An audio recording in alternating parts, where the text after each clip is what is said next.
네, 다음으로 이제 반사 굴절 법칙에 대해서 살펴보도록 하겠습니다. 자, 우선 이제 이 기하공학과 관련된 그런 부분들에서 이 우리가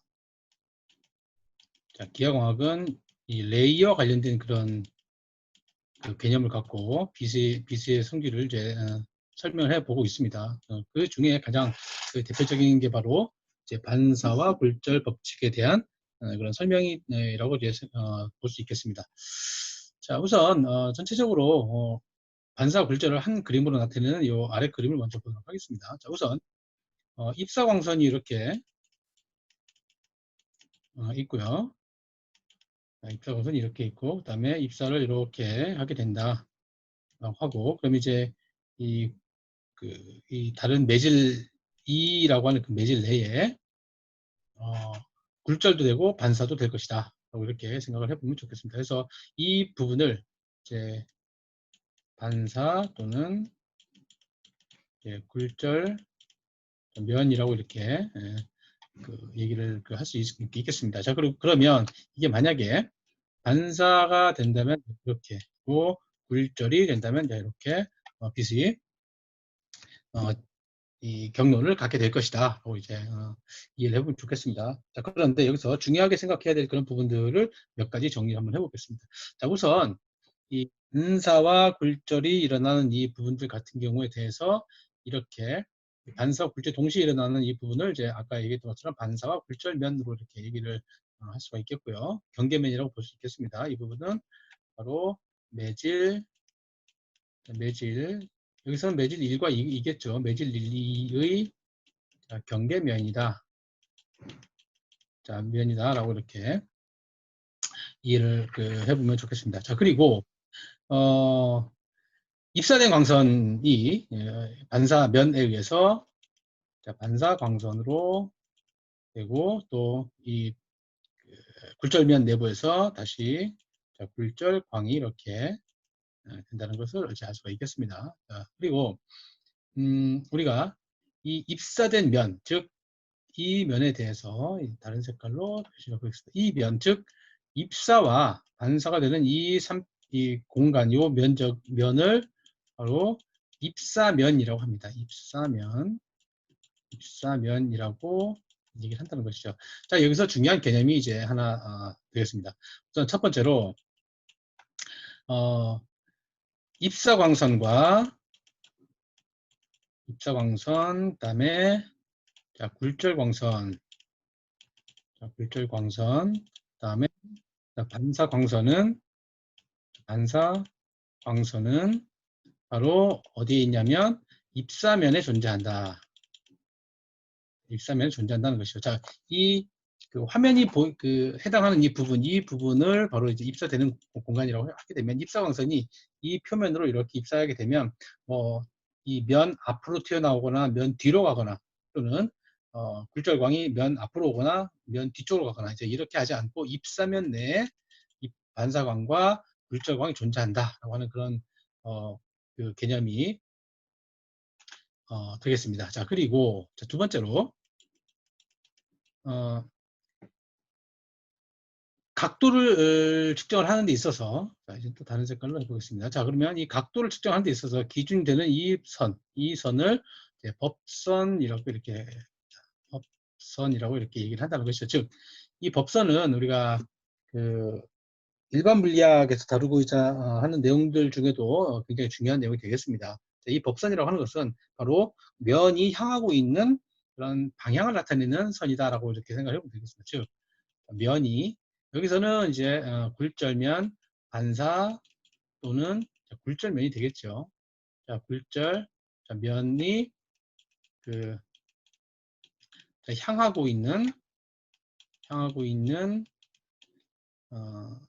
뭐 방향 성분이라고 이렇게 이해를 해보면 좋겠습니다. 그래서 이 법선이라고 하는 그런 부분들을 이해를 잘 해야 되겠습니다. 예를 들어서 법선에 대해서 좀 더 얘기를 해보면, 예를 들어서 어떤 그 원이 있다라고 이렇게 얘기를 했었을 때, 우리가 수학에서도 다루고 있는 그 내용과 비슷할 것 같습니다. 자, 이렇게 이 원의 어떤 이 일부분 이렇게 되어 있을 때, 이렇게 되어 있는 부분은 우리가 접선이라고 이렇게 얘기를 합니다. 그렇죠? 그래서 이 접선은 수학적으로는 예를 들어서 이게 포물선이다. 포물선이다 어떤 방정식을 가지고 있다 그러면 이 위치에서의 기울기를 나타내는 게 접선이죠. 자, 그리고 이 접선이 향하고 있는 이 방향이 바로 법선이 되겠습니다. 자, 그래서 다시 한번 얘기를 해보면 예를 들어서 이렇게 한번 그려보겠습니다.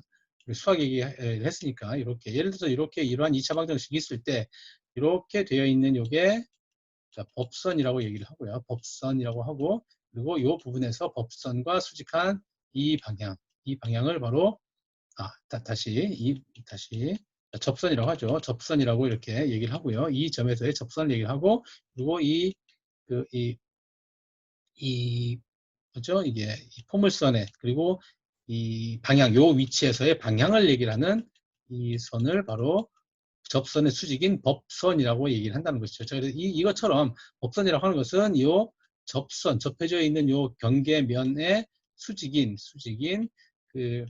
이 방향을 나타내는 게 바로 법선이다라고 하는 그 개념이 되겠습니다. 그래서 항상 아까 얘기했던 것처럼 입사광선과 반사광선은 입사면 내에 즉요 화면이 가지고 있는 요 면 내에서 존재하고 그러면 반사광과 그 굴절광에 대한 그 성질들을 설명을 하는 데 있어서 기준이 되는 선이 바로 법선이 되겠다라고 이렇게 하는 것이죠. 그래서 이 그 법선에서 입사광선의 각도는 또 어떻게 될 것이냐라고 이렇게 생각을 해보면 바로 여기서부터 이렇게 각도를 한다는 것이죠. 자, 그래서 여기 나타낸 것처럼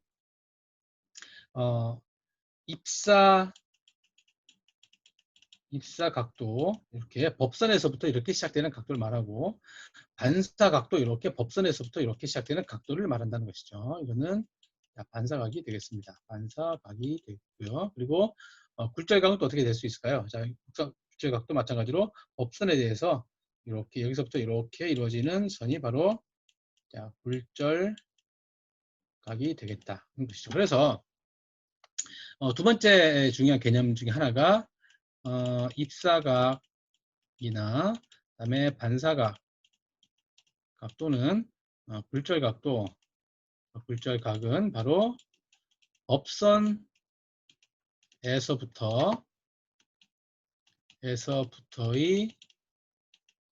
각을 얘기를 한다라고 하는 것이 바로 이제 중요한 내용이 되겠습니다. 자, 그래서 우선 첫 번째로 우리가 기억해야 될 여러 가지 개념들 중에 첫 번째가 이제 입사광선하고 굴절광, 방사광선은 다 입사면 내에 존재한다. 즉, 이 면을 이루고 있는 곳에서 존재한다라고 하는 그런 것이고요.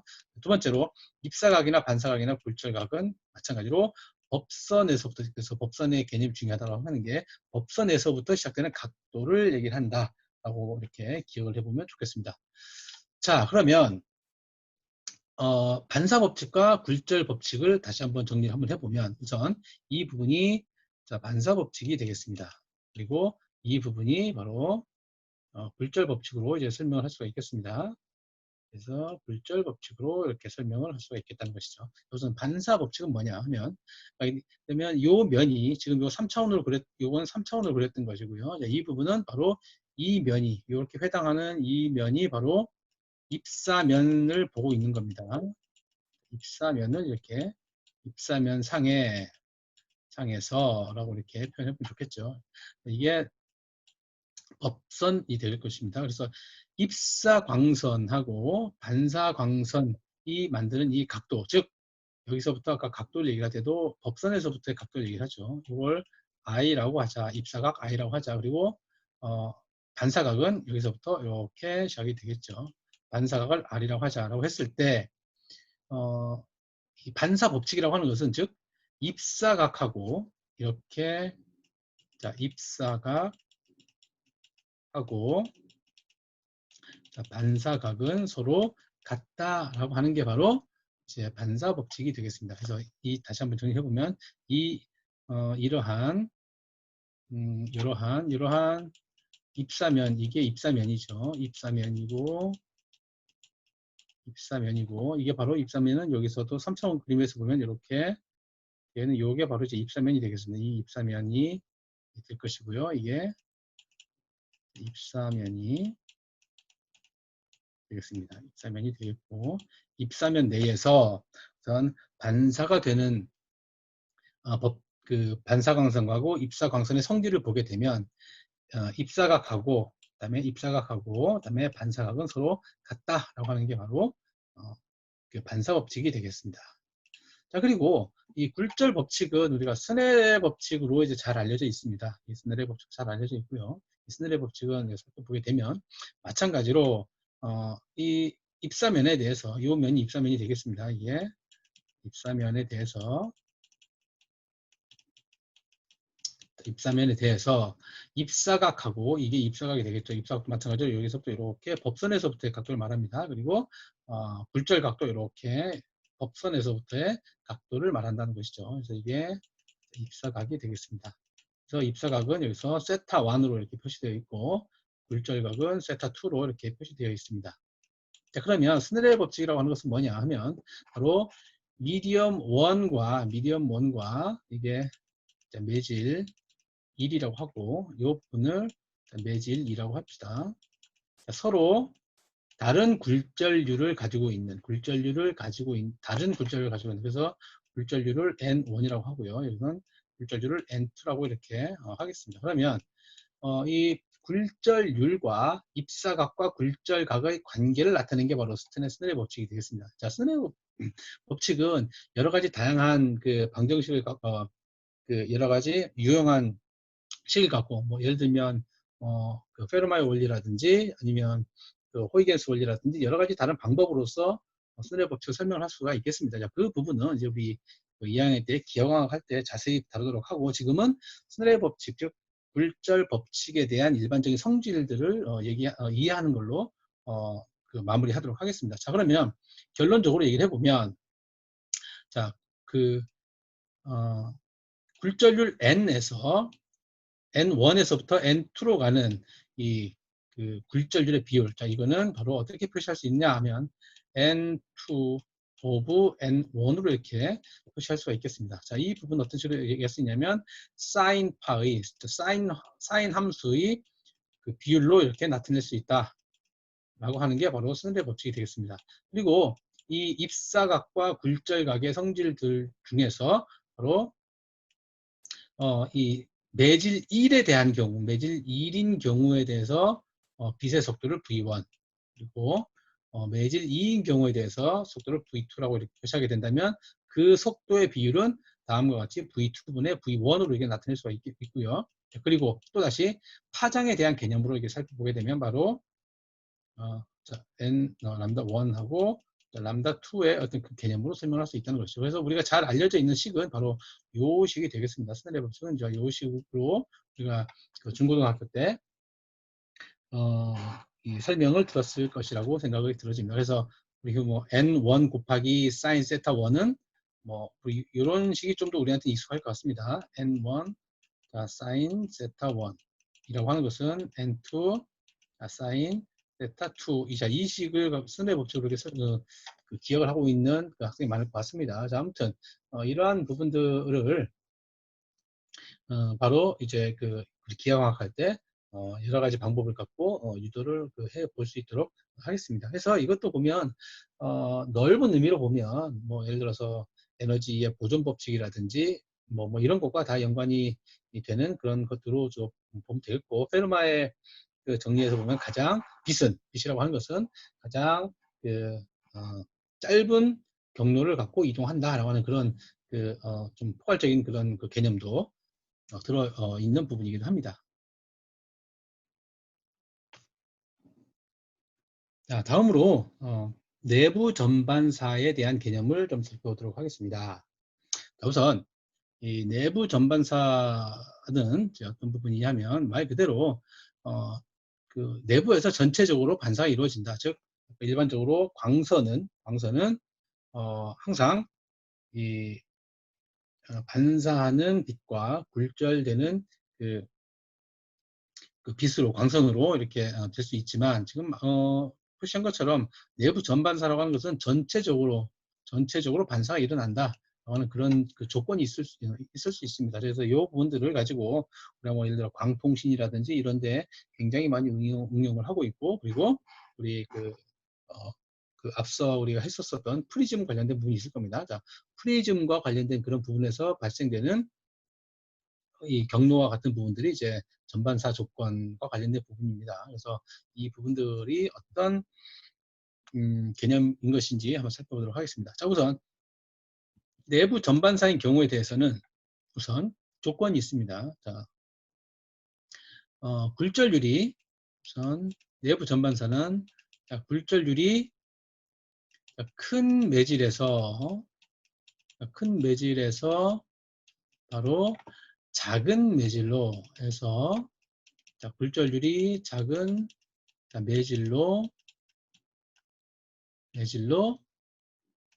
진행할 때 발생한다라고 하는 게 바로 가장 큰 내용이 될 수 있을 것 같습니다. 자, 그래서 이 부분은 예를 들어서 N2를 공기라고 이렇게 하면 될 것 같고요. 그 다음에 N1을 물이라고 이렇게 해보도록 하겠습니다. 자, 우리 일반적으로 아까 반사법칙이나 굴절법칙인 경우에 대해서는 우리가 공기에서 물로 입사되는 그런 상황을 얘기를 했다면 지금 같은 경우는 물에서 공기로 가는 것들을 얘기를 한다는 것이죠. 자, 이 부분은 우리가 어떻게 이해를 해보면 좋겠냐면 예를 들어서 수영장에서 우리가 수영장이나 아니면 또는 바다에서 이게 바다라고 합시다. 자, 바다이고 이게 공기이라면 물속에서 사람이 그리고 잠수를 해서 하늘을 이렇게 쳐다볼 때 하늘을 이렇게 이런 다양한 각도로 이렇게 쳐다보게 되면 어느 순간 하늘이 보이지 않고 바로 이 바닷속에 있는 그 해저가 보이는 그런 부분들이 그런 각도가 있습니다. 그 각도를 바로 이제 내부 전반사가 일어나는 임계각이라고 이렇게 얘기를 하는데 그 상황이라고 생각을 해보면 좋겠습니다. 그래서 이 부분 어떤 말이냐 하면 바로 이 상황을 이렇게 생각을 해보면 사람 눈이 이렇게 있다고 생각을 해봅시다. 이렇게 사람 눈이 그 물속에서 공기를 쳐다보고 있을 때 분명히 이렇게 그러면 이 부분이 바로 입사광선이 되겠죠. 입사광선이 이렇게 되겠습니다. 자, 이거는 투과광선이 될 것이고요. 또는 이제 굴절광선이라고도 볼 수 있겠죠. 굴절광선이라고 이렇게 생각할 수도 있겠습니다. 그래서 이게 투과광선 또는 굴절광선 이렇게 굴절광선이라고 볼 수 있을 것 같고요. 자, 그리고 이렇게 되는 부분은 분명히 반사광선이 되겠습니다. 반사광선이 되겠습니다.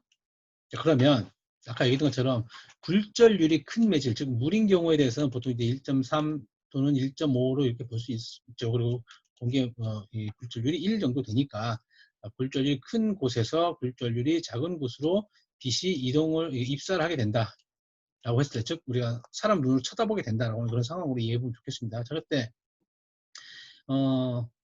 이 입사각과 굴절각도 마찬가지로 이게 바로 법선이 되겠죠. 이게 다 법선이 될 것입니다. 법선이 되겠습니다. 이 부분이 아까 앞서 얘기했던 것처럼 법선이 되겠습니다. 법선에 대해서 입사각과 굴절각이 이렇게 있을 수 있겠죠. 그런데 어느 순간에 즉 그 세타 C라고 이렇게 즉 임계각이라고 하는 그런 특정한 어떤 각도에 다다르게 되면 빛은 굴절하지 않고 이렇게 평면으로 이렇게 굴절하게 된다는 거죠. 즉, 이 경계면상으로 굴절하게 되는 것이고, 임계각보다 클 때, 즉, 임계각보다 이게 어떤 임의 세타인데, 이 세타가 임계각이라고 하는 이 세타 C보다 큰 경우에 대해서는 또 이 굴절하지 않고 굴절광이 다시 반사광선이 되어버린다. 그래서 이 상황을 바로 토탈 리플렉션이라고 하는 내부 전반사라고 이렇게 이해를 해보면 좋겠습니다. 자, 그러면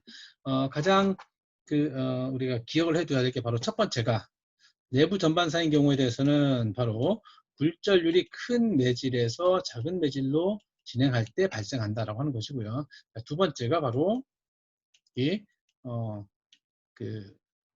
입사각이 즉 입사각이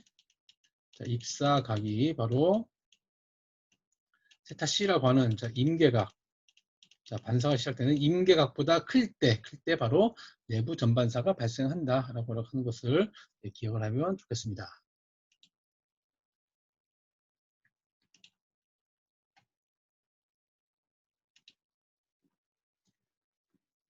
자, 다음은 이제 프레넬 방정식에 대해서 보도록 하겠습니다. 자, 프레넬 방정식 또는 프레넬의 법칙 뭐 이런 식으로도 얘기를 하게 되겠습니다. 그런데 이 부분은 아까 반사와 굴절과 관련된 그런 부분을 좀 더 자세하게 어떤 빛의 성질을 포함해서 설명하는 그런 방정식이다, 법칙이다라고 이렇게 이해를 해보면 좋겠습니다.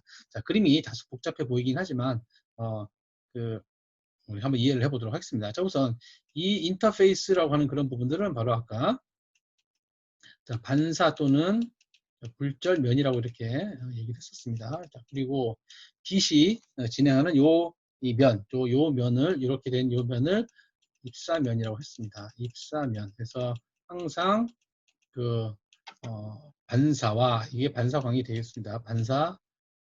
자, 반사 광선이고 이게 굴절 광선이 되겠습니다.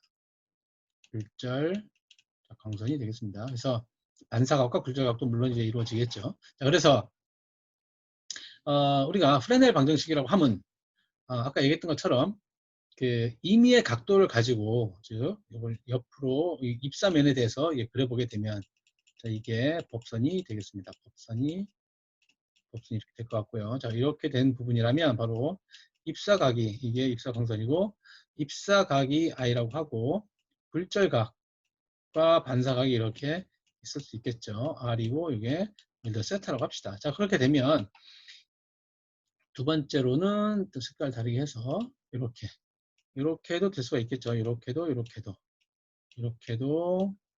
되고 또 마찬가지로 여기서부터 이렇게 될 것이고 또 굴절도 이렇게 이루어지겠죠. 이렇게 이루어질 수 있겠습니다. 자, 이때 각도, 즉 입사각이 바뀜에 따라서 즉 이걸 써보면 자, 입사각이 변하면 당연히 자, 반사되는 것과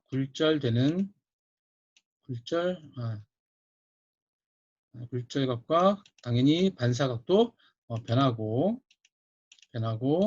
변하고 또 바뀌는 게 뭐냐면 광선의 세기가 자, 반사 광선하고 굴절 광선의 자, 세기가 바뀐다, 변한다라고 하는 것입니다. 자, 세기가 변한다라고 하는 그런 부분은 바로 여기에서의 즉 빨간색인 경우에 예를 들어서 이게 자, 반사 광선 1 또 두 분을 반사 광선 2라고 하게 되면 반사광선 1과 반사광선 2는 바로 크기가 다르다는 것이죠. 즉 이 말은 크기가 다르다, 같지 않다. 즉 이 빨간색으로 되어 있는 였을 때하고 아니면 파란색으로 되어 있었을 때의 반사광선 또는 굴절광선의 각 광선, 즉 반사광선이면 반사광선 1번, 반사광선 2번의 빛의 세기가 달라진다라는 그런 뜻이죠. 자, 그래서 이러한 부분들을 설명한 게 바로 프레넬 방정식이라는 거죠. 그래서 입사하는 각도에 따라서 즉 자, 반사 개수와 또는 자, 굴절 자, 개수에 따른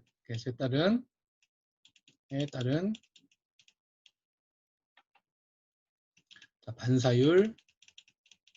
반사율과 투과율이라고 하는 게 낫겠죠. 자, 투과율을 알아낼 수 있는 방법이 바로 프레넬 방정식이 되겠습니다. 자, 그래서 이 부분은 뭐냐면 결국은 토탈리 입사되는 광선의 이 광선은 바로 이렇게 됐으면 안 되겠죠. 자, 이 반사광선의 반사율과 그다음에 투과되는 이 광선의 투과율을 합치게 되면 바로 1이 된다라고 하는 게 바로 프레넬의 법칙이 되겠습니다. 이 말은 무슨 말이냐면 이게 반사되는 율과 이 반사율은 반사 개수가 포함이 되어 있습니다. 자, 그리고 이 t라고 하는 것은 투과율이 되겠습니다. 자, 그래서 흡수가 요 재료에서 광학 매질내 매질의 흡수가 없다라고 가정을 합시다. 없다라고 가정을 했을 때 분명히 반사된 빛하고 투과된 빛을 합치게 되면 입사 광선의 이 토탈 에너지하고 똑같다라고 하는 그런 부분이 되겠습니다. 그래서 이 부분이 어떤 그 개념을 갖게 되느냐면 입사 각도와, 즉 이 말은 바로 입사 각도하고 그다음에 입사각하고 그다음에 매질의 굴절률, 굴절률의 차이에 따라서 요 반사율과 투과율이 바뀐다라고 하는 그런 개념으로 이해를 해보면 좋겠습니다. 그래서 우리가 이 프레넬 방정식을 이용을 하게 된다면 우리가 실제로 빛의 이 반사되는 정도, 즉 매질의 굴절률만 알게 된다면 반사율이라든지 또는 투과율이라고 하는 것들을 우리가 특정을 이론적으로 계산을 할 수 있다고 하는 게 바로 이제 프레넬 방정식이 되겠습니다.